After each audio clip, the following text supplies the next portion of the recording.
বাইকে হেলান দিয়ে 4টা সিগারেট ইতিমধ্যে শেষ করেছে তেহরাব, হাতে আর একটা। নদীর পার সাদা বালু মাটির উপর দাঁড়িয়ে সোনালী আকাশ দেখতে ব্যস্ত সে। এর মাঝে ফাহিম এসে উপস্থিত হয়। তেহরাব ফাহিমের দিকে তাকায়। এই তো চলছে। তোর? আমারও। আজ সারাদিন বের হলি না যে? তেহরাব সিগারেট মেটা ফেলে দেয়, হাই হাই তুলতে তুলতে বলে, আর বলিস না, সেই লেভেলের জ্বর এসেছিল। আচ্ছা, রনি কোথায়? কদিন ধরে খবর পাচ্ছি না। ফাহিম ইটের টুকরো নিয়ে পানিতে ঢিল ছুটতে ছুটতে বলে। ওই তো শুনলাম ঢাকা গিয়েছে, ওর বাপে কামে লাগাই দিছে। তেহরাব কিঞ্চিত হাসে। তনয়াদের বাড়ির পাশেই রনির বাসা। ওর থেকেই তনয়ের খবর নিত কম বেশি। তা এখন তো ওই ছেলেরই খবর নেয়। প্রতিদিন চকপাড়া গেলে লোকে সন্দেহ করবে। আজ বের হয়েছিল চকপাড়ার উদ্দেশ্যে, কিন্তু যায়নি। উল্টো বালিয়া এসে ব্রিজের নিচে বসে আছে। একা একা বোর লাগছিল বলে ফাহিমকে ডাকা। তেহরাব ফোন বের করলো। গোটা বিকেল জুড়ে শতবার কল করেছে তনয়কে, মেয়েটা ধরেনি। চিন্তা হচ্ছে তেহরাবার, তবে কি করবে সে? কার কাছে জিজ্ঞেস করবে? আবারও ডায়াল করলো তনয়ের নাম্বারে, রিং হলো। কয়েক সেকেন্ড বাদেই কল রিসিভ হলো। তেহরাবের অধরে ফুটে উঠল প্রশান্তের হাসি, অস্পষ্ট বিড়বিড়ালো। হ্যালো জান। ওপাশ থেকে কেউ কিছু বলছে না দেখে তেহরাব নিচেই বলল। তৎক্ষণাৎ ওপাশ থেকে জবাব এলো। কি হয়েছে? কি হয়েছে? এতবার কল করে বিরক্ত করছেন কেন? বুঝতে পারছেন না আমি বিরক্ত হই? অন্যদিন হলে তেহরাব রেগে যেত, উল্টো তনয়কে শাসাতো। তবে আজ তার বিপরীত, উল্টো মৃদু হাসলো। বিরক্ত করতেই তো আসি আমি। তোকে বিরক্ত করতে ভালো লাগে? ওপাশ থেকে ভেসে আসলো তনয়ের ঝাঁঝালো কণ্ঠস্বর। আমাকে আপনি কল করবেন না। আপনার কি একটু আত্মসম্মান বোধ নেই বলুন তো? একটা মেয়ে বারবার আপনাকে অবজ্ঞা করছে, প্রত্যাখ্যান করছে, আর আপনি তাও তার পিছে ঘুরঘুর করছেন। ন্যূনতম আত্মসম্মান বোধ থাকলে আমাকে আর কল করবেন না। এবার তেহরাব নড়ে চড়ে বসলো, চেহারায় ভর করলো গম্ভীরতা। কি হয়েছে তোর? এভাবে কথা বলছিস কেন? ভালোভাবে কথা বলছি দেখে আকাশে উঠছিস? তেহরাবের গম্ভীর কণ্ঠস্বর তনয়কে ভেঙে দিচ্ছে, তাকে গুলিয়ে দিচ্ছে। নিজেকে যথাসম্ভব কঠিন রেখে বলে, আপনি যদি ফার্দার আমাকে কল করেছেন, আমি আপনার নামে পুলিশ কেস করব। বাংলা কথা বুঝতে পেরেছেন? তেহরাব এবার রেগে যাচ্ছে। তার কপালের রগ ফুলে উঠেছে। নিজের নিয়ন্ত্রণ রাখা চেষ্টা করছে সে। তনয়া, আমাকে রাগাস না। তুই এমন বিহেভ কেন করছিস? আপনি আসলেই ভালো কথার মানুষ না। রাখছি। তেহরাব করুর হাসে। কল কেটে দেখ শুধু। আমি তোর বাড়ি চলে আসবো তনয়া। আমার উপর রাগ দেখাচ্ছিস তুই? বাড়ি কেন? জহন্নামে চলে আসুন, যা ইচ্ছা করুন। আমি বিরক্ত এসবে। মুক্তি দিন আমাকে প্লিজ। আপনার মুখটাও আমি আর দেখতে চাই না। বলেই কল কেটে দেয় তনয়া। সাথে সাথে নাম্বারটা ব্লক করে ফেলে। বসে পড়ে ওয়াশরুমে। বুকটা ফেটে যাচ্ছে তার। লোকটাকে এতগুলো শোনাতে কথা ভালো লাগলো তার। লোকটাকে এতগুলো কথা শোনাতে তার প্রচুর কষ্ট হচ্ছিল, কিন্তু তারও যে কিছু করার নেই। এদিকে তনয়া কল কেটে দিতে ফোনের স্ক্রিনে তাকিয়ে থাকে তেহরাব। তার ঘাড় থেকে কপালের প্রতিটি রগ ফুলে উঠেছে। এদিক ওদিক ঘাড় বাঁকিয়ে নিজেকে শান্ত করার চেষ্টা করছে, কিন্তু পারল না। ফোনটা ছুঁড়ে মারল নদীতে। বাইকে লাথি বসিয়ে দিল জোরে। চিৎকার করে উঠল, মেরে ফেলবো, একদম মেরে ফেলবো তনয়া। কেন এমন করছিস আমার সাথে? কি সমস্যা কি তোর, হ্যাঁ? বাইকটা এত জোরে লাথি মেরেছিল যে বাইক পড়ে গেছে। ফাহিম তেহরাবের চিৎকার শুনে দ্রুত তাকে জড়িয়ে ধরে পেছন থেকে। আরে আরে, কি হয়েছে তোর? এমন করছিস কেন? শান্ত হ ভাই। কিন্তু তেহরাব কি শান্ত হওয়ার ছেলে? রাগে কষ্টে মাথা কাজ করছে না তার। তনয়া তার মানসিক শান্তি, অথচ এই মেয়েই তাকে সবচেয়ে বেশি অশান্তি দিচ্ছে। ফাহিম, আমাকে ছাড়। আমি এক্ষুনি তনয়ার বাড়ি যাবো। ছাড় আমায়। ফাহিম বুঝতে পারলো তনয়কে নিয়েই কিছু একটা ঝামেলা হয়েছে, তাই আরো শক্ত করে জড়িয়ে ধরল তেহরাবকে। তেহরাব, রিল্যাক্স মামা, এত পাগলামি কেন করছিস? কি হয়েছে বল আমাকে। তেহরাব মাথায় হাত দিয়ে নিজের চুল চেপে ধরল, চিৎকার করে বলতে লাগলো, ফাহিম, মেয়েটা আমাকে শান্তি দিচ্ছে না, এক বিন্দু শান্তি দিচ্ছে না। আমাকে জ্বালিয়ে পুড়িয়ে শেষ করে দিচ্ছে। এই মেয়েটা কেন এমন করে? আমি কি পাপ করেছি? আমাকে কেন ভালোবাসা যায় না? তেহরাব পাগলের মতো করছে। ফাহিম তেহরাবকে নিয়ে নদীর পাড়ে বসায়। এত সময় অন্ধকার নেমে এসেছে ধরিত্রিতে। কোনো রকম শান্ত করে বলে, এটা তো নতুন না তেহরাব। তোরা এত আগে থেকেই তোকে এড়িয়ে চল। ও ভীতু স্বভাবের। সমাজ পরিবার সবকিছুতেই ওর ভয়, তুই তো জানিস। তাহলে কেন পাগলামি করছিস? পরীক্ষাটা শেষ হোক, তারপর আঙ্কেলকে দিয়ে ওর বাড়ির সম্বন্ধ পাঠাস। আমি নিশ্চিত তারা না করবে না। ফাহিমের মাথায় কিছু একটা শান্ত হয় তেহরাব। মনে মনে ভেবে নেয় পরীক্ষা শেষ হওয়ার সাথে সাথে তনয়াকে নিয়ে আসবে নিজের কাছে। এই মেয়েকে ছাড়া সে দূরে থাকতে পারবে না। রাতেরি এ আধারে অজানা ছোঁয়া মায়াবী চোখে কি মায়া যেন গোধূলি আবির মাখা রাতেরই এ আধারে অজানা ছোঁয়া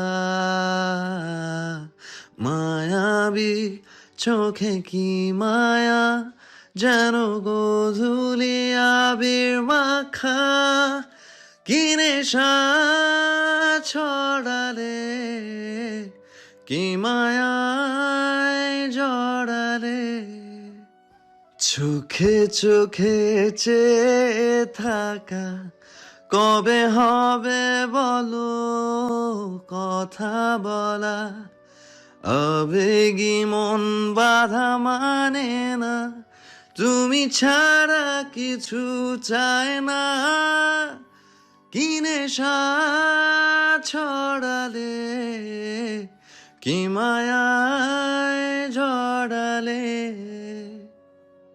গান শেষ করে হাত গিটারটা নিচে রাখলো।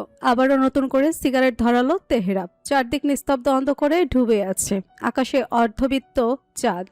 মধ্যরাত, ঘুম নেই চোখে, তাই তো গিটার নিয়ে বসেছে ছাদের এক কোণে, কিছুটা সময় নিজেকে দেওয়ার উদ্দেশ্যে। কিন্তু মন যে একা থাকতে চাইছে না। কাঁধে কারো স্পর্শ অনুভব করতে অধর প্রসারিত হয় তেহরাবের। সে জানে এত রাতে কি আসতে পারে। ঘুমাওনি কেন? ডাক্তার রাত জাগতে মানা করছে না? চেয়ার টেনে বসলো ইউসুফ। তাকালো আলোকিত চাঁদের দিকে। তুমি এখনো ঘুমাওনি কেন? তেহরাব কিঞ্চিত হাসে, সিগারেটে টান দিয়ে বলে। ঘুম আসছে না। ইউসুফ তীক্ষ্ণ দৃষ্টিতে তাকালো তেহরাবের দিকে। ছেলেটাকে সে চেনে, পড়তে পারে চোখের ভাষা। কি হয়েছে? জ্বর কি বেড়েছে? শরীর খারাপ লাগছে? তেহরাব চেয়ারে গায়ে লিয়ে বসে আছে। তাকালো বাবার মুখপানে, গম্ভীর শীতল কণ্ঠে বলল। শরীর খারাপ তো লাগছে না। তাহলে? তেহরাব হুট করে ইউসুফের কোলে মাথা রাখলো। ইউসুফ চমকালো। কিছু সময় লাগলো বিষয়টা বুঝতে। অতঃপর মাথায় হাত রাখলো। কি হয়েছে তেহু? তেহরাব নিশ্চুপ, তার গভীর দৃষ্টি দূর আকাশের চাঁদের দিকে।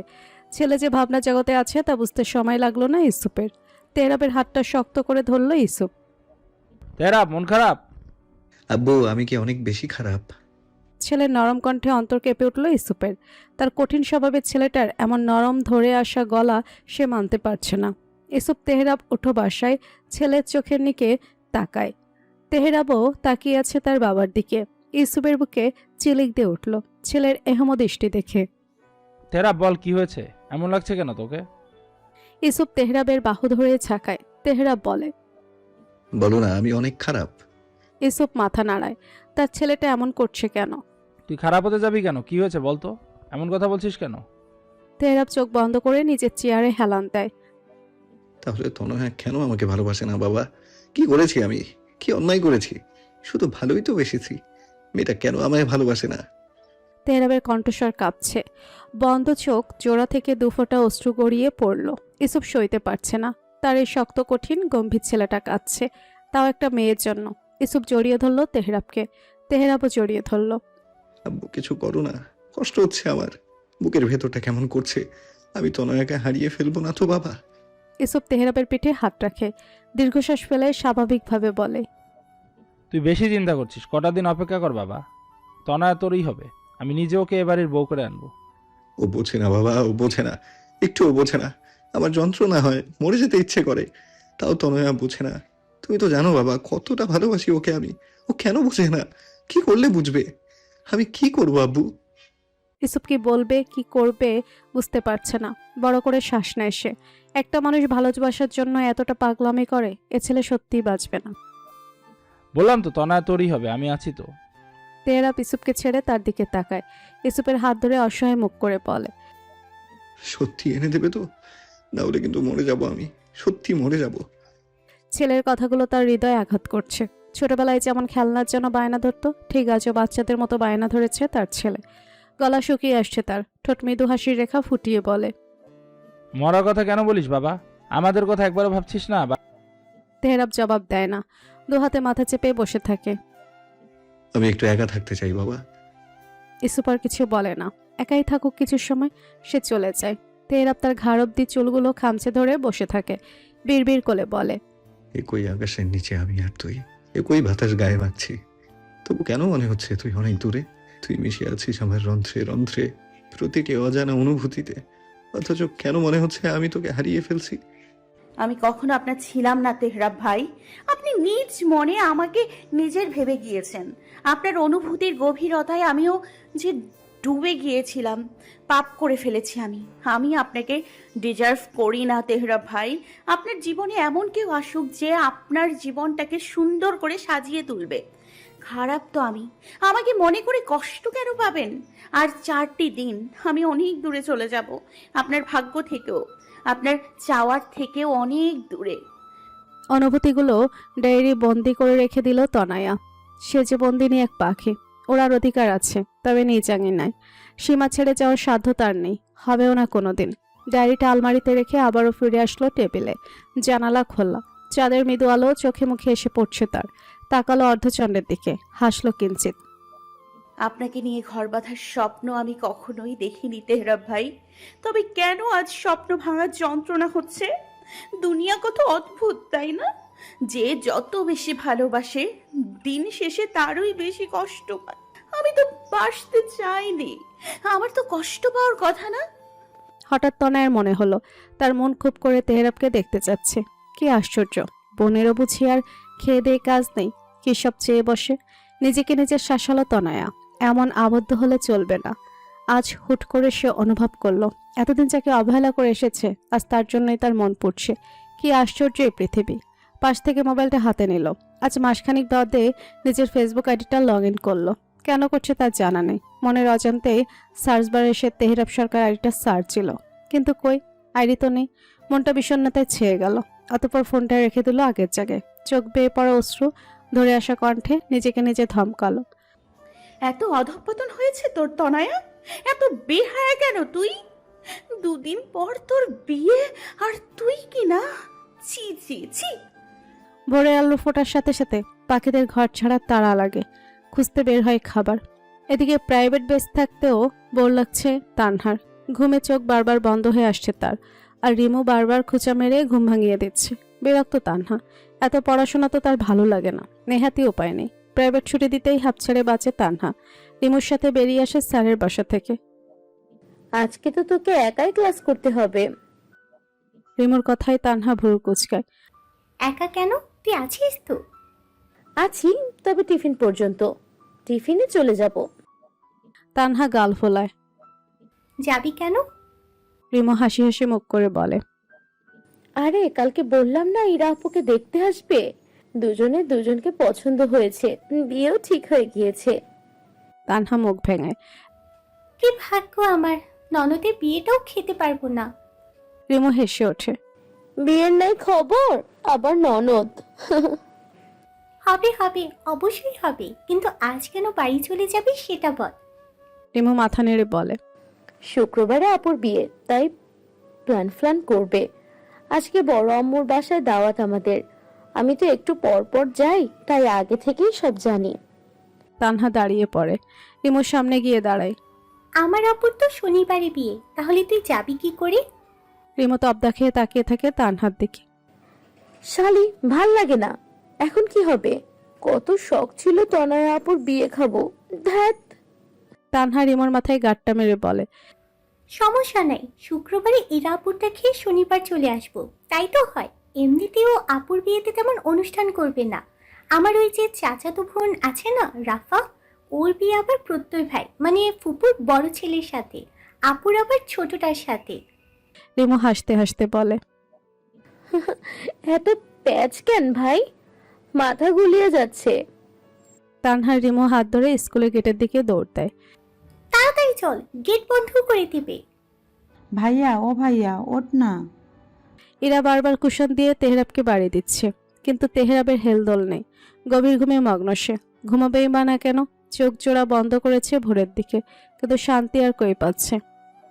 ভাইয়া, যা এখান থেকে, মনটা যাচ্ছে একটা থাপ্পড় মেরে কানসা গরম করে ফেলি। চিল্লাচ্ছিস কেন? তেহরাবের রাগী কটে ধমক খেয়ে দাঁত কেলিয়ে হাসে ইরা। এসব ধমক তার গায়ে লাগে না। তেহরাবের হাত ধরে টানতে টানতে বলে, আমি মার্কেটে যাব, নিয়ে চল আমাকে, ওঠ তাড়াতাড়ি। টানাটানিতে মেজাজ বিগড়ায় তেহরাবের। এমনি কাঁচা ঘুম ভাঙিয়ে ঘ্যান ঘ্যান শুরু করেছে। বালিশ ছুঁড়ে মারে ইরার দিকে। বের হ, চেতাইস না। ধুর, চল না, দরকার আছে। তেরা এবার কিছু না পেয়ে চিল্লাতে শুরু করে। এরা মুখ ভেঙিয়ে বলে, এমন লাগছে কেন? আম্মু বলেছে তোরে নিয়ে যাইতে। ওঠ। তেহরাব না পেরে বিছানায় ধপ করে শুয়ে পড়ে চোখ মুখ ঢেকে। এরা একটানে সরিয়ে দেয়। ভাইয়া উঠ না প্লিজ। তেহরাব চোখ মুখ খিচে কিছু সময় তাকিয়ে থাকে ইরার মুখের দিকে। অতঃপর কিছু একটা ভেবে বলে, যা রেডি হো, ফ্রেশ হয়ে আসছি আমি। এরাকে আর পায় কে। দৌড়ে চলে যায় নিজের রুমে। তেহরাব হাসে। দেখতো ছোট্ট এরা বড় হয়ে গিয়েছে। কতদিন পর বিয়ে। এমনিতেই বাড়ি থাকে না এরা 2 বছর যাবত। তবে শ্বশুর চলে যাবে কথাটা মাথায় আসলেই দীর্ঘশ্বাস বেরিয়ে আসে তার। যতই হোক বোন তো। বাড়িতে কেউ আছেন? সকাল সকাল বাড়িতে কারো উপস্থিতি টের পেয়ে রান্নাঘর থেকে বের হয় তানিয়া। দুপুরে রান্নার জন্য কাটাকাটি করছিল সে। বের হয় তানিয়া। তবে সামনে দাঁড়িয়ে থাকা মানুষটাকে দেখে সে রীতিমতো আশ্চর্য হয়। অবেগ কণ্ঠে বলে ওঠে, ভাই সাহেব আপনি? ইসুপ পেছনে তাকায়। তানিয়াকে দেখে স্মিত হেসে সালাম দেয়। তানিয়া সালামের জবাব দেয়। সে তো এখনো বুঝতে পারছে না মেম্বার সাহেব তাদের বাড়িতে কি করছে। শফিক সাহেব বাড়ি নেই। তানিয়া সৌজন্যমূলক হেসে বলে, না, উনি তো স্কুলে চলে গিয়েছেন। কোনো দরকার ভাই সাহেব? ইসুপ খপ করে শ্বাস ফেলে। গম্ভীর কণ্ঠে বলে, হ্যাঁ দরকার বটে। আচ্ছা ভিতরে আসুন, খালি মুখে তো পাঠাতে পারি না। তানিয়া বাসার রুমের দরজা খুলে দিল। ইসুপ ভেতরে বসলো। তানিয়া ডাক লাগালো তনয়াকে। তনয়া শুয়েছিল। মায়ের ডাকে সে বসার ঘরে আসে। ইসুপকে দেখে চোখ জোড়া বড় আকার ধারণ করেছে। উনি এখানে কেন? তেহরাব ভাই ঠিক আছে তো? হৃদস্পন্দন বেড়ে যাচ্ছে তনয়ার। তনয়াকে দরজার সামনে দাঁড়িয়ে থাকতে দেখে তানিয়া তার কাছে আসে। ধীর স্বরে বলে, চা বানা, আমি বিস্কিট বের করছি। তনয়ার কনে কথা যায় কিনা সন্দেহ। সে তো এখনো ভেবে চলেছে তেহরাবের কথা। লোকটা ঠিক আছে তো? কি হলো যা? তনয়া চমকায়। দ্রুত ওপর নিচ মাথা নাড়ায়। যাচ্ছি। তনয়া চলে যায়। তানিয়া বিস্কুট চানাচুর এনে ইসুপের সামনে দেয়। আপনি বসুন, আপনার সাথে কথা আছে আমার। তানিয়া ভুরু কুচকাল। তার সাথে কি কথা থাকতে পারে? তানিয়া মুখোমুখি বসলো। ইসুপ কোনো লুকোচুরি না করে সরাসরি বলল, আমি এসেছি আপনাদের কাছে কিছু চাইতে। তানিয়ার কপালে চিন্তার ভাঁজ পড়ে। চাইতে? কি চাইতে ঠিক বুঝলাম না। আমি আপনার মেয়েকে আমার ছেলের জন্য চাইতে এসেছি। তানিয়া ফট করে উঠে দাঁড়ালো। তার ছেলে মানে তেহরাব। তেহরাবের জন্য তনয়াকে চাইতে এসেছে মানে কি? ভাই সাহেব, আমি কিছু বুঝতে পারছি না, কি বলতে চাইছেন আপনি? ইসুপ গম্ভীর কণ্ঠে বলে, আমি তো আপনার মেয়েকে আমার বাড়ির বউ বানাতে চাই। আমার তেহরাবের জন্য আমি তনয়াকে নিতে চাই। তানিয়া হকচকিয়ে যায়।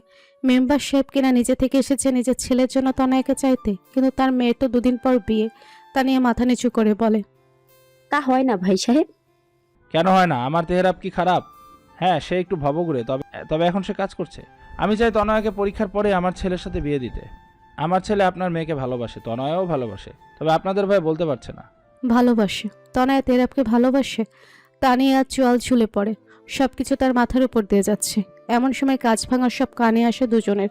দরজার দিকে তাকায় তানিয়া। তনয়া দাঁড়িয়ে আছে। তার হাতে থাকা চায়ের কাপ মাটিতে পড়ে ভেঙে চুরে একাকার। তনয়া 2 হাত দিয়ে আঁকড়ে ধরে নিচের ওড়না। গলা কাঠ হয়ে আসছে তার। আপনার কোথাও ভুল হচ্ছে ভাই সাহেব, আমার মেয়ে কাউকে ভালোবাসে না। ইসুপ তনয়ের ভয়ার্ত মুখের দিকে তাকায়। নরম কণ্ঠে জিজ্ঞেস করে, তুমি বলো মা, তুমি তেহরাবকে ভালোবাসো না? তনয় এক নজর নিজের মায়ের দিকে তাকায়। তানিয়া আশ্চর্য হয়ে তার দিকেই তাকিয়ে আছে। তনয়া চোখ বন্ধ করে নিজেকে শান্ত করলো। সে আর কোনো ঝামেলা চায় না। চোখ খুলে মাথা নিচু করে নেয় তনয়া। আমতা আমতা করে বলে, না না, আমি কাউকে ভালোবাসি না। তানিয়া এগিয়ে আসলো তনয়ের দিকে। তনয়ের বাহু ধরে নিজের দিকে ফেরায়। তনয়া, ভাই সাহেব কি বলছে এসব? তনয় এদিক ওদিক মাথা নাড়ায়। না। তানিয়া ইসুপের দিকে তাকায়। দীর্ঘশ্বাস ফেলে বলে, মাফ করবেন ভাই, আগে হলে আমরা ভেবে দেখতাম, কিন্তু এখন কিছু করার নেই। ইসুপ ভুরু কুচকায়। কিছু করার সময় নেই মানে? আসলে তনয়ের বিয়ে ঠিক হয়ে গেছে, কাল বাদে পরশু ওর বিয়ে। ইসুপের মাথায় যেন আকাশ ভেঙে পড়েছে। সে তো বড় মুখ করে নিজের ছেলেকে কথা দিয়েছিল যে তনয়াকে সে তার কাছে এনে দেবে, কিন্তু কি বিয়ে হুট করে? কি করে?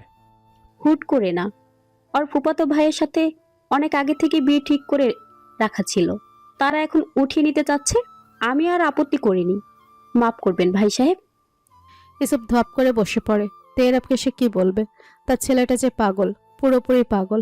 একথা জানার পর নিজেকে ঠিক রাখতে পারবে না তেহরাব। ইসুপ অসহায় দৃষ্টিতে তাকায় তনয়ার দিকে। তনয়া মাথা নিচু করে দাঁড়িয়ে আছে। আজ তো তার নিজেকে অসহায় লাগছে। তেহরাবের কিছু হয়ে গেল তো সে নিজেও নিজেকে ক্ষমা করতে পারবে না। ইসুপ বাক্যহীন হয়ে বসে পড়েছে। বুকের ব্যথাটা বাড়ছে তার। তা নিয়ে নিজে অপ্রীতিকর পরিস্থিতিতে পড়ে গেছে। বোন আমার, ছেলেটা আপনার মেয়েকে খুব বেশি ভালোবাসে, আজ থেকে নয়, অনেকগুলো বছর আগে থেকে। বাঁচবে না, আপনার মেয়েকে না পেলেও মরে যাবে। আমি আপনার কাছে আপনার মেয়েকে ভিক্ষা যাচ্ছি। ইসুপকে নিজের সামনে হাত পাততে দেখে তানিয়া পিছিয়ে যায়। অস্থির কণ্ঠে বলে, কি করছেন ভাই সাহেব? আমি বুঝতে পারছি আপনার কথা, কিন্তু আমারও তো কিছু করার নেই। জন্ম মৃত্যু বিয়ে তো আল্লাহর হাতে। আমি কথা দিয়ে ফেলেছি, আমার কিচ্ছু করার নেই ভাই সাহেব। ইসুপের গলা ধরে আসছে। সে দেখতে পাচ্ছে তার ছেলের শেষ পরিণতি। তার আগে উচিত ছিল নিজের ছেলেকে বোঝানো। এখন সে কি করবে? ইসুপ তাকালো তনয়ের দিকে। তনয় কাঁদছে। এ কান্নায় শব্দ নেই। তানিও তাকালো। তাহলে কি তনয়া তেহরাবকে সত্যিই ভালোবাসে? মা, তুমি তো জানো আমার ছেলেটা তোমাকে কতটা ভালোবাসে, কেমন পাগলামি করে। ও সত্যিই মরে যাবে। আমার কঠিন স্বভাবের ছেলেটা তোমার জন্য চোখের জল পর্যন্ত ফেলেছে। তুমি কেন বলছো না তুমি তো ওকে ভালোবাসো? কিছু করো। আমার ছেলে আমার সব। ওর কিছু হয়ে গেলে আমি কি করব? তনয়া তানিয়ার দিকে তাকালো। তানিয়া তীক্ষ্ণ দৃষ্টি দেখে তনয়ার আরো কান্না পাচ্ছে। সেই বা কি করবে? তারও তো কিছু করার নাই। ভাই সাহেব দেখেন, এখন আর কিছু করার নেই। আমি জানি এবং মানি তেহরাব ভালো ছেলে। আপনি বরং আপনার ছেলেকে বুঝান। এভাবে তো কিছু হয় না। প্রথমত, আমার মেয়ে আপনার ছেলেকে ভালোবাসে না, তার উপর 2 দিন পর বিয়ে। এখন আমি কোনো ঝামেলা চাচ্ছি না ভাই। ইসুপ নিজের চোখ জোড়া বন্ধ করে নেয়। বড় করে কয়েকবার শ্বাস নেয়। সে নিজেও কিছু ভাবতে পারছে না। শেষবারের মতো অসহায় দৃষ্টিতে তনয়ের দিকে তাকায়। একজন বাবা হয়ে আমি শুধু আমার ছেলের প্রাণ ভিক্ষা চাচ্ছি। আমার ছেলেটাকে শেষ করে দিও না। ইসুপ বেরিয়ে যায়। সাথে সাথে মাটিতে বসে পড়ে তনয়া। হু হু করে কেঁদে ওঠে।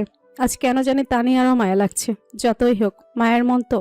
তানিয়া তনয়ের সামনে এসে বসে। নরম কণ্ঠে জিজ্ঞেস করে, সত্যি করে বলতো, তেহরাবকে ভালোবাসিস তুই? তনয়া কাঁদতে কাঁদতে মাথা তুলে তাকায় তার মায়ের দিকে। শুধু বলে, আম্মু, লোকটা সত্যি বাঁচবে না। বিশ্বাস করো আম্মু, আমি বারবার লোকটাকে এড়িয়ে চলেছি, ফিরিয়ে দিয়েছি, অথচ লোকটা বারবার আমার কাছে এসছে। জানো, উনি একটা পাগল। ওনার তো আমার সাথে আমার ছায়াটাও দেখতে পারে না, সহ্য করতে পারে না। কেউ আমাকে প্রপোজ করলে তেহরাব ভাই তাকে ধরে মারধর করতেন। নিজেকে পর্যন্ত আঘাত করেছেন উনি। ও মা, আমি কি করব? ওনার কিছু হয়ে গেলে আমি নিজেকে ক্ষমা করতে পারবো না। আমি তো তাকে ভালোবাসতে চাইনি। তানিয়ার আজ হঠাৎ কি হলো কে জানে। মেয়ের দুগালে হাত রাখলো সে। গম্ভীর শীতল কণ্ঠে বলল, সত্যিটা জানার পরেও কি তোকে ভালোবাসবে? তোকে বিয়ে করতে চাইবে? তনয়া থেমে যায়। এ প্রশ্নের উত্তর তো তার কাছে নেই। তনয়া জানে তেহরাব তাকে ঠিকই মেনে নেবে, কিন্তু সে কি করে জেনে বুঝে জীবনটা নষ্ট করবে? তনয়াকে চুপ করে থাকতে দেখে তানিয়া বলে, ধরলাম তেহরাব মেনে নিল, কিন্তু ভুলে যাস না ওরা বড় লোক। সবাই তো নিজ নিজ আকাঙ্ক্ষা আছে। সবাই যখন সবটা জেনে যাবে তখন কি করে থাকবি তুই? কি ভরসা আছে যে তেহরাব তখন তোর পাশে থাকবে? তনয়া জড়িয়ে ধরে তানিয়াকে। ফুফিয়ে ফুফিয়ে বলে, আমি কিচ্ছু জানি না মা। আমি শুধু জানি লোকটা মরে যাবে। আমি কি করব এখন? না পারবো তাকে নিজের জীবনের সাথে জড়াতে, না পারবো দেখতে তাকে শেষ হয়ে যেতে। হুট করে তানিয়াকে ছেড়ে দেয় তনয়া। চোখের পানি মুছে মৃদু হাসে। এক কাজ করি আম্মু, আমি নিজেই মরে যাই। তাহলে তো আমার কিচ্ছু দেখতে হবে না। না দেখতে হবে তাকে শেষ হতে, না কারো জীবন নষ্ট হবে। তানিয়া ঠাস করে চর মেরে বসে তনয়াকে। শব্দ করে কেঁদে ওঠে সে। তার মেয়েটা কেমন উম্মাদের মতো ব্যবহার করছে। কি বলিস এসব? এসব কথা বললে আমি তোকে মেরে ফেলবো। তাহলে ভাবো মা, আমার কেমন লাগছে। লোকটা বারবার আমাকে এভাবে বলতো, আমার বুকের ভেতর যন্ত্রণা করতো। সেদিন কি বলেছে আমাকে জানো? বলেছে, আমি বাঁচতে চাই তনয়া, তোর সাথে বাঁচতে চাই। ও আম্মু, এভাবেই বলেছে জানো, এভাবেই। ও মা, আমাকে মেরে ফেলো না প্লিজ, আমাকে মেরে ফেলো। অনেক জ্বালিয়েছি না তোমাদের, মেরে ফেলো। তনয়ার প্রত্যেকটি কথা তানিয়ার বুকে এসে বিচ্ছে। আর শক্ত করে জড়িয়ে ধরলো মেয়েকে। তার মেয়েটা যে তেহরাবকে অসম্ভব রকমের ভালোবেসে ফেলেছে তার আর বুঝতে বাকি নেই। কিন্তু সেই বা এখন কি করবে? একদিকে শিহাব, আর একদিকে তেহরাব, আর নিজের মেয়ে। তনয়ের আর কোনো সারা শব্দ না পেয়ে হকচকিয়ে যায় তানিয়া। তনয়কে ছাড়িয়ে মাথা তুলে দেখে তনয়ের চোখ বন্ধ। বুকের ভেতর ধুক করে ওঠে তানিয়ার। মেয়েটা জ্ঞান হারিয়েছে, গালে হাত রেখে ডাকতে থাকে, তনয়া, এই তনয়া, উঠ মা, কি হলো তোর তনয়া? না কোনো সারা শব্দ নেই। ভয়ে হাত পা অবশ্যই আসছে তানিয়ার। বাড়িতেও লেক নেই, কি করবে এখন? টুকটাক শপিং শেষে বাড়ি ফিরে তেহেরা বাড়িরা। বাড়িতে ঢুকতেই দেখে রিমু আর ওর বাবা ড্রয়িং রুমে বসে আছে, সাথে ইউসুফ। তাসলিমা, রিমুর মা, রুনু রান্নাঘরে। এখন দুপুরের সময়, খেতে বসবে একটু পর সবাই। এরা শপিং ব্যাগগুলো টেবিলের উপর রেখে রিমুর পাশে। কি রে চুন্নি, এত খুশি কেন? খুশি হব না আবার? তোমার বিয়ে বলে কথা। এরা হাসতে হাসতে বলে। পরের সিরিয়াল কিন্তু তোর। ওদের কথায় নাক গলিয়ে তেহরাব বলে। না না, পরের সিরিয়াল আমার। তেহরাব এসে ইউসুফের পাশে বসে। বাবাকে এমন থমথমে মুখ করে বসে থাকতে দেখে তেহরাব খোঁচা মেরে বলে, কি হয়েছে? হ্যাঁ, বইয়ের কেলানি খেয়েছো নাকি? ইউসুফ এক নজর তেহরাবের দিকে তাকায়। ছেলেটা আজ হাসি খুশি। এই পাগল ছেলেকে কি করে বলবে সে সবটা? চিন্তায় চিন্তায় তারও বুকের ব্যথাটা বেড়ে গেছে। হে, তোমার আবার কি হইলো? এমন ভাল্লুকের মতো মুখ করে বসে আছো কেন? ইউসুফ জোরপূর্বক হাসলো। সে এখন চাইছে না তার ছেলের হাসি মুখটা নষ্ট করতে। এমনি শরীরটা ভালো লাগছে না। ওষুধ খেয়েছো? হুম। আমি কিন্তু আগেই বলে দিলাম, আমার বিয়ের শপিং আমি সেনা শপিং মল থেকে করব। এরার কথায় সবাই তার দিকে তাকালো। আনোয়ার হাসতে হাসতে বলল, তোকে ফুটপাত থেকে কিনে দেব। কাকার কথায় তাল মিলিয়ে তেহরাব বলে, আর তোর জামাইকে আমার পুরনো পাঞ্জাবিটা দিয়ে দেব। এই তো ব্যাস। খেপে চাই এরা। বালিশ ছুঁড়ে মারে তেহরাবের দিকে। তেহরাব হাসতে হাসতে আবার বলে, তোকে তো টুকিয়ে পেয়েছি, এর বেশি কি আশা করিস? আব্বু কিছু বলবা না? ভাইয়া কেমন করছে? অন্যমনস্ক রান্নাঘর থেকে তসলিমা আর রিমুর মা দুজনেই হাসছে। হঠাৎ রিমু বলে, আব্বু, আমার কিন্তু দুটো গাউন চাই। রিমু চুল টেনে তেহরাব বলে, দুটো দিয়ে কি করবি চুন্নি? আমাকে দেখ, একটা দিয়ে বছর পার করে ফেলি। রিমু মুখ ভেঙিয়ে বলে, হো, তোমরা তো তোমরাই। আমি ইরাপুর বিয়েতে একটা পরবো আর তনয়াপুর বিয়েতে আর একটা। দুদিন দুটো। রিমুর কথা শুনে চমকায় ইউসুফ, সাথে বুড়ো কুচকায় তেহরাব। সে বোধহয় ভুল শুনেছে, তাই আবারও জিজ্ঞেস করলো। কার বিয়ে? রিমু কিছু বলতে নিলে ইউসুফ বলে, তেহরাব তুই ফ্রেশ হয়ে আয়, খেতে বসবো সবাই। কিন্তু না, তেহরাবের মন মানল না। হাসি মিলিয়ে গেছে তার। গম্ভীর গলায় আবারও প্রশ্ন করলো, কার বিয়ের কথা বললি রিমু? আবার বল। তনয়াপু, তুমি চিনবে না। আমার বেস্ট ফ্রেন্ডকে তো চিনো, ওই যে তানহা, তানহার বড় বোন।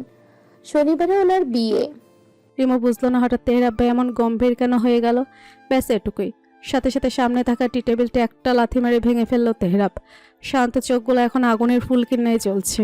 কপাল থেকে শুরু করে হাতের রগ ফুলে উঠেছে। তেহরাব গর্জে উঠল। তনয়, আরে তুই শেষ। তেহরাব হনহন করে বেরিয়ে গেল বাড়ি থেকে। তেহরাব, তেহরাব দাঁড়া! ইসুফও ছুটল তার পিছু। অচানক এমন কিছু হওয়ায় কিচ্ছুটি বুঝতে পারলো না কেউ, শুধু তাকিয়ে রইল দুজনে যাওয়ার দিকে। তাসলিমা ছুটে এলো রান্নাঘর থেকে। কি হলো এখানে? তেহব্বার কই গেল? রিমোতে ভয়ে শুকনো ঢোক গেলে। তেহরাব ভাইকে রাখতে দেখেছে সে, তবে এমনভাবে কখনোই না। কিন্তু কি এমন হলো? দুপুরের কাঠফাটা রোদ, তাপমাত্রা বৃদ্ধির ফলে এ সময় লোকজন বেশি একটা বের হয় না। তবে ফাঁকা রাস্তা ধরে উচ্চ গতিতে বাইক চালাচ্ছে তেহরাব। উদ্দেশ্য কালীঘাট হাসপাতাল। তনয়ের বাড়ি গিয়েছিল সে, তবে বাড়িতে কাউকে পায়নি। অতঃপর পাশের বাড়ির একজনকে জিজ্ঞেস করলে বলে তনয়কে নিয়ে হাসপাতালে গিয়েছে তানিয়া, সাথে সেই বাড়ির কর্তা। তেহরাবের মাথা আপাতত কাজ করছে না, রক্ত মাথায় উঠে গেছে। হাসপাতালে কেন গিয়েছে? কি হয়েছে? এসব নিয়ে বিন্দুমাত্র ভাবনা তার এই মুহূর্তে হচ্ছে না। মাথায় শুধু ঘুরছে তনয়া। ওকে সামনে পেলে একদম শেষ করে ফেলবে। ভাবনার মাঝে তেহরাব পৌঁছে হাসপাতালের কাছে। বাইক কোনো রকম রেখে দৌড়ে ভেতরে প্রবেশ করে। ওদিকে তনয়ের জ্ঞান ফিরেছে অনেকক্ষণ। ডাক্তার বলেছে ঠিকমতো খাওয়া দাওয়া না করেও চিন্তার ফলে এমন হয়েছে। তানিয়াকে কিছু ওষুধ আনতে বললে সে তনয়াকে রেখে ফার্মেসিতে চলে যায়। হাসপাতাল থেকে কিছুটা দূরে ফার্মেসি। এদিকে শফিককে কল করেছিল, সেও হয়তো আসছে। গ্রামের হাসপাতাল হওয়ায় ডাক্তারও তেমন একটা নেই বললেই চলে। 2-4 জন যা আছে তা দিয়ে চলে যায়। তনয় আছোয়া হয়ে বসে আছে বেডে। মাথাটা এখনো ঝিম ধরে আছে, চোখ দুটো বারবার লেগে আসছে। হঠাৎ কড়া শব্দে দরজা খোলার শব্দে চমকে ওঠে তনয়া। দরজা থেকে ফিরে তাকানোর আগেই গালে এসে পড়ে শক্ত হাতের আঘাত। বুঝে হাঁটার আগেই পড়ে যায় তনয়া। এমনিতে শরীর দুর্বল, তার উপর শক্ত হাতের চড়। গালে হাত দিয়ে সামনে তাকাতে হাত পা অসাড় হওয়ার জোগাড়। তার সামনে যে স্বয়ং তেহরাব দাঁড়িয়ে আছে, কি ভয়ঙ্কর দেখাচ্ছে লোকটাকে। তনয়ের গলা শুকিয়ে আসলো। তেহরাবের রক্তবর্ণ চোখ জোড়া তার আত্মা কাঁপিয়ে তুলছে। তনয়কে কিছু বলার সুযোগ দিল না তেহরাব। বা ধরে টেনে সোজা করে বসালো, শক্ত করে চেপে ধরল তনয়ের গাল, যে এই মুহূর্তে লাল হয়ে ফুলে উঠেছে তেহরাবের হাতের আঘাতে। তেহরাব গর্জে উঠল। কুত্তার বাচ্চা, তোর সাহস কি করে হলো বিয়েতে রাজি হওয়ার? কি ভেবেছিস কিচ্ছু জানতে পারবো না আমি? এই তেহরাব সরকারকে তোর বলদ মনে হয়? তনয়ের ব্যথা লাগছে, ডুকরে কেঁদে উঠল সে। আমতা আমতা করে বলল, লাগছে লাগছে আমার। তেহরাব ছাড়ে না, উল্টো আরো শক্ত করে জড়িয়ে ধরে বলে, তোর জন্য আমি শান্তিতে ঘুমাতে পারছি না। আর তুই কিনা বিয়ে করতে যাচ্ছিস? কাকে বিয়ে করতে চেয়েছিলি? হ্যাঁ বল, কাকে? তনয় এবার আরো শব্দ করে কেঁদে ওঠে। তেহরাব ছেড়ে দেয় তনয়কে। বেডের সাথে টেবিলে কাচের গ্লাস ছিল, ফেলে দিল সেটা। নিজেকে নিয়ন্ত্রণ করতে পারছে না কিছুতেই, না পেরে দেয়ালে এক নাগাড়ে আঘাত করতে থাকলো। হাত ফেটে রক্ত ঝরছে। তনয় ভয়ে হাত পা কাঁপছে। তেহরাব এবার বসে পড়ল নিচে। তনয় স্পষ্ট দেখতে পেল তেহরাবের চোখের কোনায় জমা হওয়া অশ্রুবিন্দু। কুত্তার মতো তোর পিছু পিছু ঘুরেছি, তোকে ভালোবেসেছি। কি করিনি আমি? তুই কেন বুঝিস না তনয়া? কি করলে বুঝবি? আমি কি পাপ করেছি বলতে পারবি? কেন আমাকে একা করে চলে যেতে চাইছিস? তনয় অবাক নয়নে তাকিয়ে রইল তেহরাবের দিকে। ছেলেটা কাঁদছে, তার জন্য কাঁদছে। আমি বেঁচে থাকতে তোকে অন্য কারো হতে দেব না। তোকে তো মারতে পারবো না। এক কাজ করি, আমি মরে যাই। তোরও আর আমার জন্য বিরক্ত লাগবে না। যাকে ইচ্ছা বিয়ে করে নিবি, আমারও আর পড়তে হবে না। বিশ্বাস কর জান, আমি ক্লান্ত। এই তেহরাব সরকার এসবে ক্লান্ত। তোকে আমি আর কি করে বোঝাবো বল না?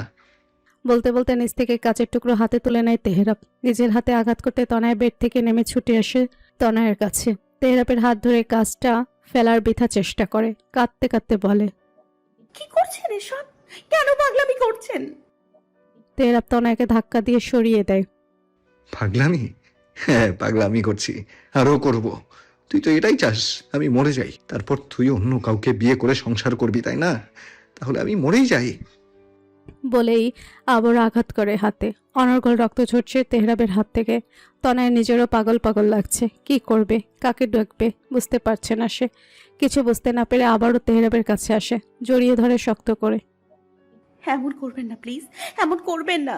আমি নিজেকে ক্ষমা করতে পারবো না তেহরাব ভাই, আপনার পায়ে পড়ি, এমন করবেন না।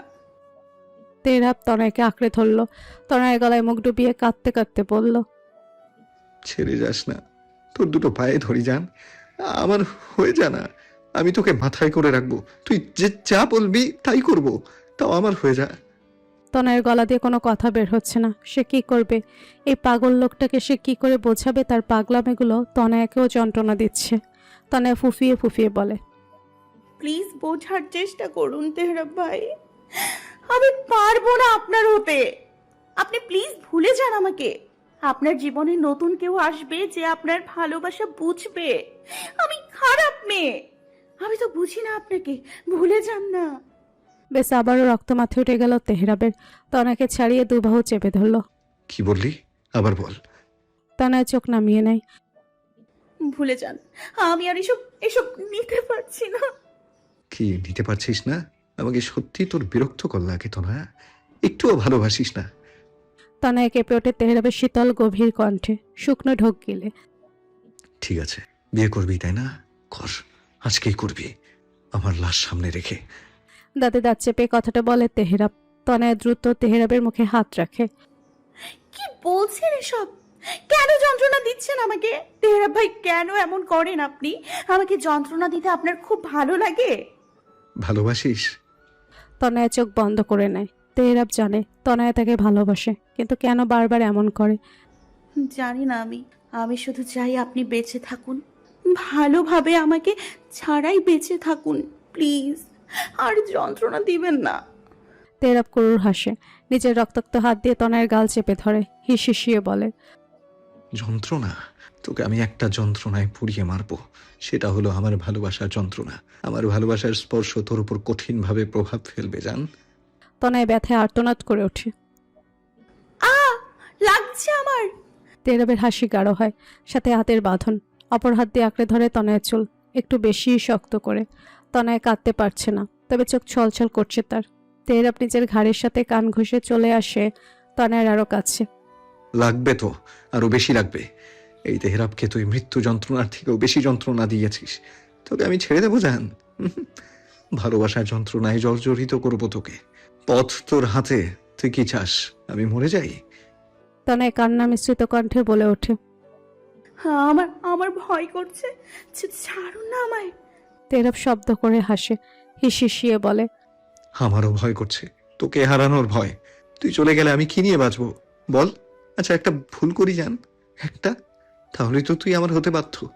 একটু ছুঁয়ে দেই। তনয়ের এবার ভয়ে শ্বাস বন্ধ হয়ে আসছে। তেহরাবকে তার স্বাভাবিক লাগছে না।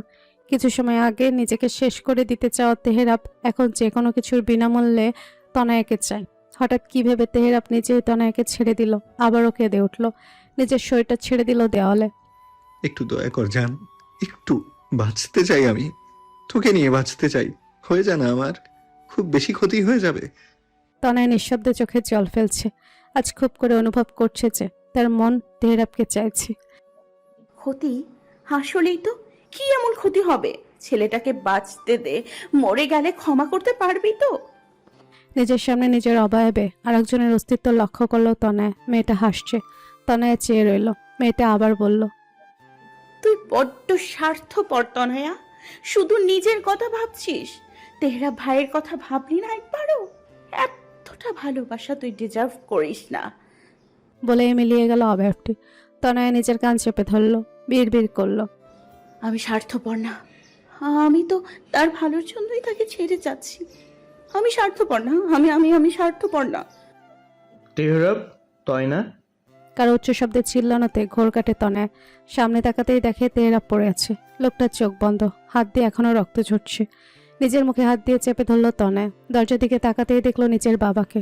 তনয়ের আশপাশে সবকিছু ঘুরছে, সবকিছু স্পষ্ট হয়ে আসছে। নিজেই ঠাস করে পড়ে গেল, বিড় করলো। আপু, আপু, লোকটাকে বাঁচাও। চোখ জোড়া বন্ধ হওয়ার আগে শেষবারের মতো তেহরাবের শুভ্র মুখশ্রীটুক দেখে নিল। কিছু বলতে চাইল, তবে পারল না। নিজেও জ্ঞান হারালো। সাধারণ ওটির বাইরে দাঁড়িয়ে আছে ইউসুফ আর শফিক। দুজনেই নিশ্চুপ ভঙ্গিতে তাকিয়েছে সামনের দিকে। তাদের পাশে তানিয়া মুখে হাত দিয়ে কাঁদছে। যে মুহূর্তে মেজাজ খারাপ করছে শফিকের। শফিক আর তানিয়া একই সাথে কেবিনে এসেছিল। দুজনকে এভাবে রক্তাক্ত অবস্থায় দেখে সে অবাক হয়েছিল। কিছুই বুঝতে পারছিল না কি হয়েছে এখানে। ডাক্তারদের ডাকা হলে তারা অবাক। পরবর্তীতে তেহরাবকে নিয়ে দ্রুত টিকে চলে গেছে। পরে তানিয়া প্রথম থেকে সব বলে শফিককে। সেই থেকে শফিক তানিয়ার সাথে কথা বলছে না। সে কখনোই তার মেয়েদের ইচ্ছার বিরুদ্ধে কিছু করতে চায়নি। শফিক আগে জানলে কখনোই শিহাবের সাথে বিয়ে ঠিক করতো না। যেখানে নিজের মেয়ে সুখেই থাকবে না, সেখানে কেন সে বিয়ে দিবে? রাগ হচ্ছে তানিয়ার উপর তার। সব জেনেও মেয়েটাকে জোর করে বিয়ে দিতে চাইছিল। এই, তুমি কান্না থামাবে? মরা কান্না জুড়েছ কেন? শফিকের রাগী কণ্ঠে ধমক খেয়ে তানিয়া আরো জ্বরের শব্দ করে কেঁদে দেয়। কি থেকে কি হয়ে গেল? এত কিছু হবে এসব কল্পনাতেও ভাবতে পারেনি সে। ওদিকে ইউসুফ একটা কথাও বলছে না, গম্ভীর মুখে দাঁড়িয়ে আছে। শফিক তার পাশে দাঁড়ালো। ক্ষমা করবেন ভাই, আমি আগে জানলে আজ এমন কোনো পরিস্থিতি হতো না।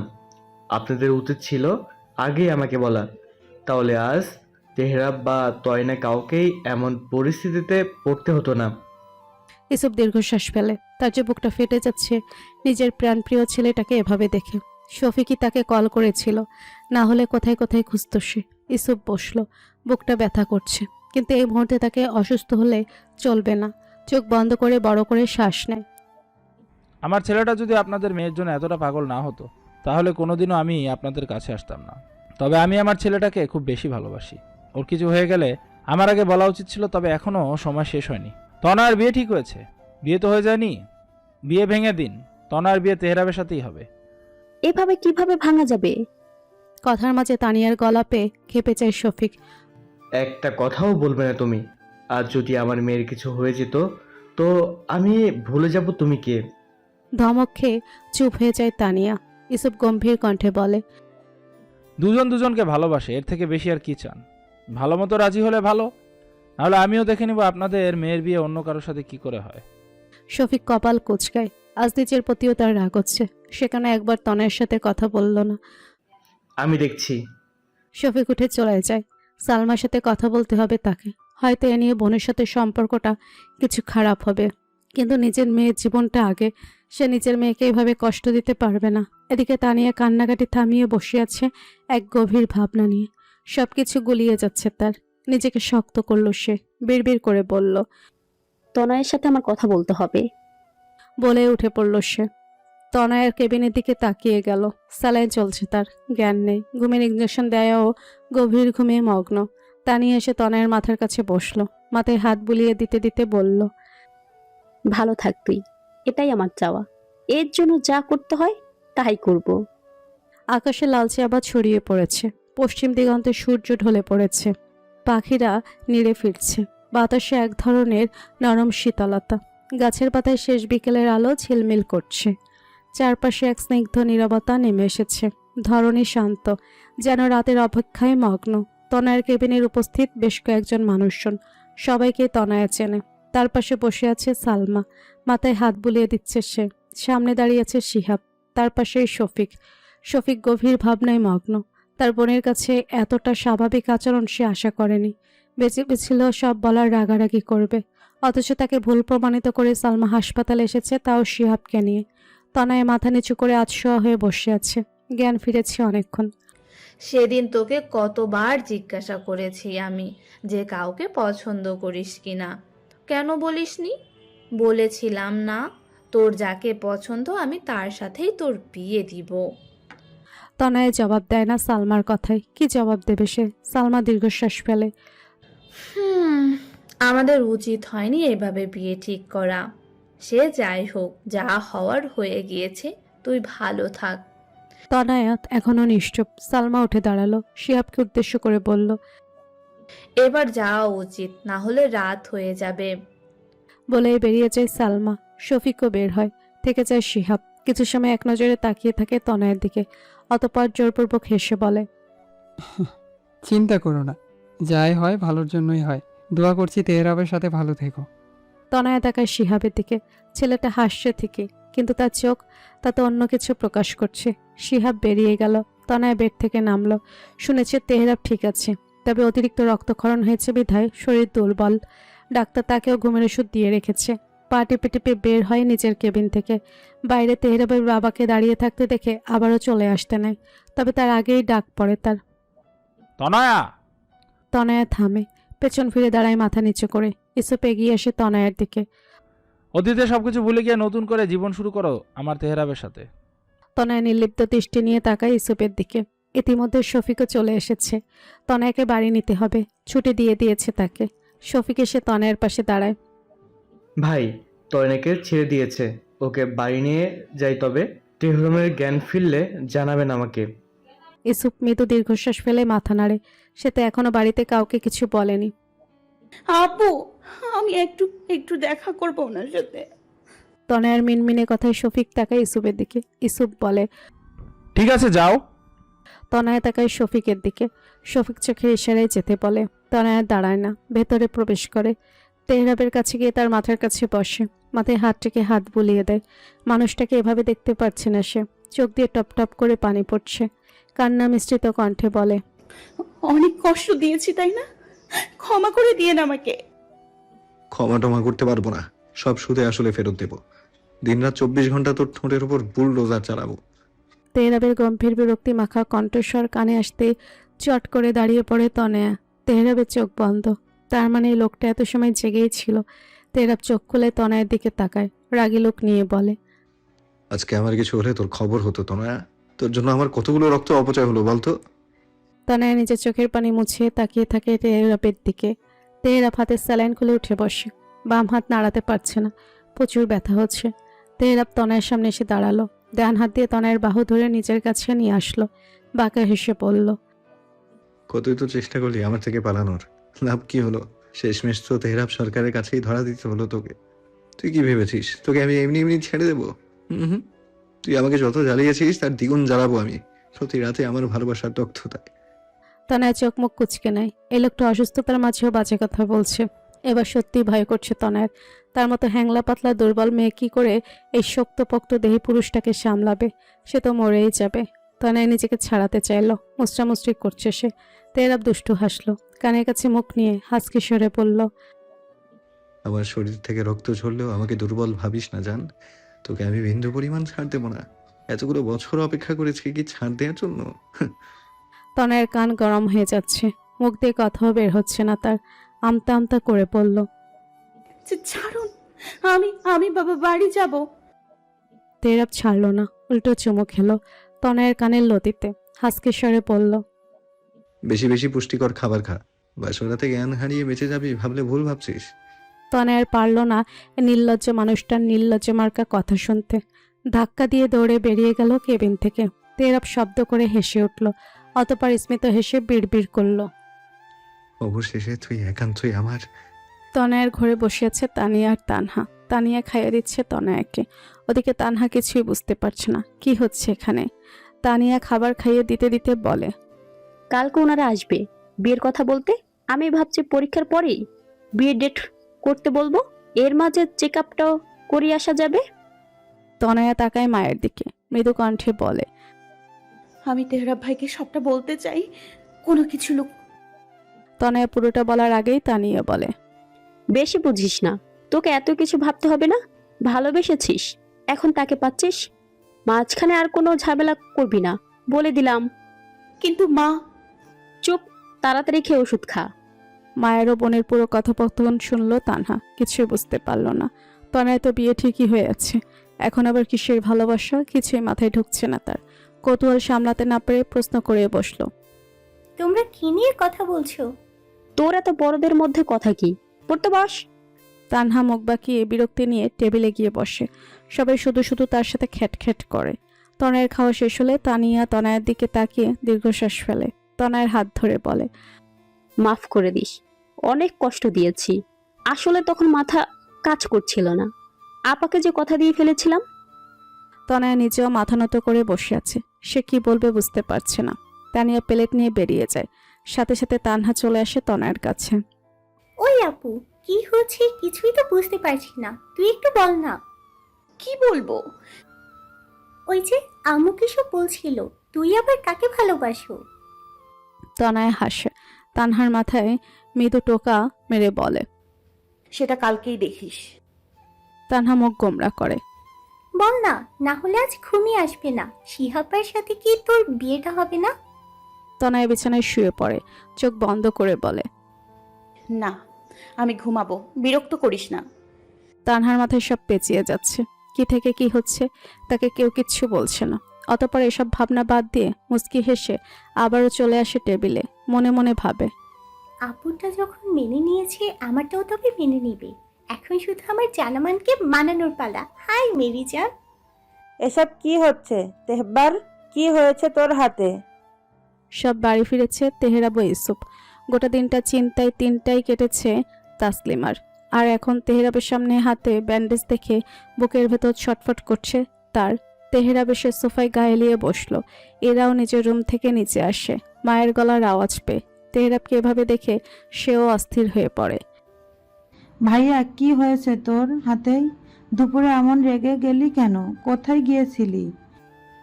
এক নাগারে এতগুলো প্রশ্ন শুনে চোখ মুখ কুচকালো তেহরাব। বাড়ি আসার সাথে সাথেই এত এত প্রশ্ন। ইউসুফ নিজেও তেহরাবের পাশে বসে, নিজের পাঞ্জাবির হাতা গোটাতে গোটাতে বলে, ওহো, তোমরাও না, একটু শান্ত হও, পানি দাও আমাকে। তাসলিমা দ্রুত রান্নাঘর থেকে পানি নিয়ে আসলো, এনে ইউসুফকে দিল। ইউসুফ পানি শেষ করে তাসলিমাকে বলল, ছোট্ট একটা অ্যাক্সিডেন্ট হয়েছিল, তেমন আঘাত লাগেনি, এত চিন্তা করতে হবে না। তাসলিমা বসে তেহরাবের পাশে। আর কত করে বলছি, বাইক নিয়ে এটুকু করবি না। আমার কথা কি শুনে আল্লাহ অল্পের উপর দিয়ে বাঁচিয়ে দিয়েছে। তেহরাব মনে মনে হাসে, এই না হলে তার বাবা, তার ক্রাইম পার্টনার। কালকে আমি, ইরা আর তুমি তেহরাবের জন্য মেয়ে দেখতে যাচ্ছি, কালকে বিয়ে ঠিক করে আসবো। ইউসুফের কথা শেষ হতে না হতে তেহরাব চোখ খুলে বলে ওঠে, তোমরা যাবে মানে? আমি যাব না। ইউসুফ ভুরু কুচকে বলে, তোমাকে যেতে হবে কেন, আমরা আছি তো। হ্যাঁ, আমার বিয়ে, আমি যাব না। তনয়ার মাকে আমার একটুও ভরসা নেই। মহিলা আমার শাশুড়ি না হলে বুঝিয়ে দিতাম কত ধানে কত মুড়ি। তেহরাবের কথা ইউসুফ চোখ গরম করে তার দিকে তাকিয়ে কাশি দেয়, যার অর্থ তেহরাবকে চুপ করানো। তেহরাব বুঝতে পারে সে ভুল জায়গায় ভুল কথা বলে ফেলেছে। তাসলিমা অবাক দৃষ্টিতে বাপ ছেলের দিকে তাকিয়েছে। হুট করে কিসের মেয়ে দেখতে যাওয়া, আর তনয় এটা আবার কে? দুপুরে এই মেয়ের নাম বলেছে তেহরাব। তাসলিমা ভুরু কুচকে জিজ্ঞেস করলো, কি বলছো তোমরা? কিসের মেয়ে দেখতে যাবে? মানুষের মেয়ে মা, পশু পাখির মেয়েকে তো আর বিয়ে করতে পারবো না। তেহরাবের কথায় রাগে লোক নিয়ে তাকালো তাসলিমা। এই ছেলে কোনোদিনও সিরিয়াস হবে না। আমি বলছি তেহরাবের একটা মেয়েকে পছন্দ, শফিক মাস্টারের বড় মেয়ে তনয়া। ওকেই দেখতে ও বিয়ে দিন তারিখ ঠিক করতে যাব। ইসুপের কথা শেষ হতেই দাঁড়িয়ে পড়ে তাসলিমা। এরা তো অবাক দৃষ্টিতে তাকিয়েছে তেহরাবের দিকে। তার ভাইও প্রেম করে? বাহ! এভাবে কিভাবে হুট করে বিয়ে ঠিক করা যায়? মেয়েকে জানি না, চিনি না, চরিত্র কেমন তাও তো জানি না আমরা। এসব না জেনেই হুট করে বিয়ের দিন তারিখ ঠিক করে ফেলবো? ইসুপকে এবার কিছুটা গম্ভীর দেখা গেল। সে গম্ভীরতা বজায় রেখে বলল, মেয়ে যথেষ্ট ভালো ভদ্র দেখতো মাশাল্লাহ। আর সব থেকে বড় কথা তেহরাবের তনয়াকে পছন্দ, সেখানে আমাদের কিছু না বলাই ভালো। তাসলিমা কিছু বলতে নিলে তেহরাব নিজের মাথা চুলকাতে চুলকাতে বলে, তোমরাও না কিচ্ছু বোঝো না। আমার বিয়ের কথা আমার সামনেই বলছো, আমার বুঝি লজ্জা করে না? হ্যাঁ, আমি ঘরে যাচ্ছি, তারপর তোমরা আমার বিয়ে নিয়ে আলোচনা করো। গম্ভীর ভাব নিয়ে কথাটা বলে তেহরাব উঠে দাঁড়ালো। যেতে যেতে আবার বলল, বাসর ঘর কিভাবে সাজাবে এটা আলোচনা করে নাও। আমি তো নিজে থেকে কিছু বলতে পারি না। যতই হোক আমার তো লজ্জা শরম আছে। তেহরাবের কথা এরা খিলখিলিয়ে হেসে ওঠে। ইসুপ দীর্ঘশ্বাস ফেলে। এই ছেলে আর ভালো হবে না। তাসলিমার আগে গজগজ করতে করতে বলে, ছেলেকে আশকরা দিয়ে দিয়ে এমন নির্লজ্জ বানিয়েছো তুমি। নিজের বাসরের কথা নিজেই বলছে। তেহরাব উপর থেকে চিল্লিয়ে বলে, বলছিলাম কি, হানিমুনের জন্য থাইল্যান্ড অনেক সুন্দর জায়গা, এমনি বলছিলাম আর কি। তাসলিমা অগ্নিদৃষ্টি নিয়ে ইসুপের দিকে তাকায়। বেচারা ইসুপ অসহায় মুখ করে বসে আছে। হঠাৎ ইরা বলে ওঠে, ভাইয়া কিন্তু ঠিকই বলেছে, চাইলে 4টা টিকিট বুক করতে পারো। ইসুপ ভুরুকুচকে বলে। 4টা কেন? এরা বোকা বোকা হেসে বলে, ইয়ে মানে আমারও তো নতুন নতুন বিয়ে হবে। কি বললি? তাসলিমা ঝাঁঝালো কণ্ঠ শুনে এরা দেয় ভোদর। তাকে আর পায়কে। ইসুপ মাথায় হাত দিয়ে বসে আছে। তাসলিমা দাঁতে দাঁত চেপে বলে, গরু ছাগল নিয়ে সংসার করছি আমি, একটাও মানুষ হলো না। হবে কি করে? বাপের রক্ত না। বলেই চলে যায় তাসলিমা। বেচারা ইসুপ মাথা নেড়ে বলে, যত দোষ নন্দ ঘোষ।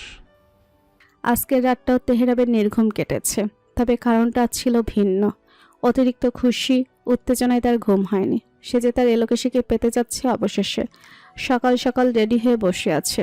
ছেলের এহমকাণ্ডে তাসলিমা আর চোখে তাকিয়ে বিড়বিড় করছে কতকে। এরা তো বলেই ফেলে, তোর যে এত বিয়ে করার তারা, আগে জানতাম না। রেডি হয়ে বসে আসিস, দেখিস তোকে আব্বুই নিবে না। অবশ্যই ইরার কথায় পাত্তা দেয়নি তেহরাব। তাকে নেওয়া না নেওয়ার কি আছে? সে কি একা যেতে পারবে না? বেলা 11টা বাজে এখন। ইসুপ পাঞ্জাবি পরে নিচে আসলেন। ইরাও তাসলিমাও রেডি। চলো তবে। ইসুপের কথা উঠে দাঁড়ালো ইরা ও তেহরাব। তাসলিমা পার্সে মোবাইল ঘুরছে। তেহরাবকে রেডি হয়ে দাঁড়িয়ে থাকতে দেখে ইসুপ মনে মনে হাসে। তেহরাবকে জ্বালানোর জন্য বলে, তুই কোথায় যাচ্ছিস আবার? আজ আর বের হোস না। তেহরাব ভ্যাবলাকান্তের ন্যায় মুখ চুন করে বলে,